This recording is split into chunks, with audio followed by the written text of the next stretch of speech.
El pa de cada dia. Que si abaixa la persiana un bar, una fonda o un restaurant, que si ha traspassat el negoci el cansalader, que si plega el forner del poble. Aquesta cançoneta, que a ningú agrada sentir, s'ha convertit en el nostre pa de cada dia. Entesos, la maleïda crisi a què ens han abocat els que tallen el bacallà al món hi juga un paper determinant.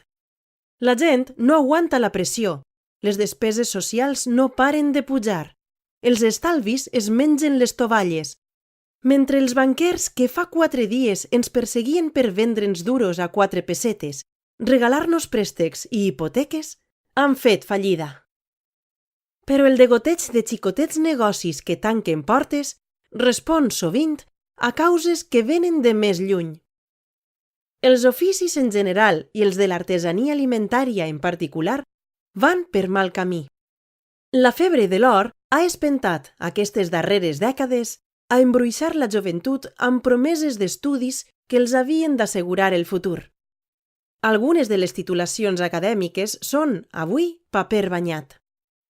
Tothom volia ser programador, dissenyador o community manager. I ara resulta que el mercat laboral està saturat de gent jove sense faena amb títols universitaris que cotitzen a la baixa. Durant anys ningú volia ser fuster, ni forner, ni pastor. Decantar-se per aquestes feines no tenia cap prestigi social i era símptoma de mals resultats als estudis. Mentrestant, s'anava reduint a miquetes la cadena de transmissió del saber i anava desapareixent la figura de l'aprenent. D'aquesta manera, les activitats que depenien de la incorporació de nous aprenents s'anaven endinsant en un carreró sense eixida. Per tot això, trobe que són notes per a l'optimisme que hi haja gent jove que encari el repte de fer funcionar vells oficis de nou o agafar el relleu d'algú que vol tancar. Em referisc, sense anar més lluny, als nous formatgers de la Vall de Catí. El cas de Mateu, el formatger més jove del País Valencià, a la Nucia, que ja és una realitat. O els nous projectes que prompte veuran la llum a Quatretonda o les coves de Vinromà. O el cas dels nous tofoners i noves tofoneres que agafen el relleu dels que es retiren.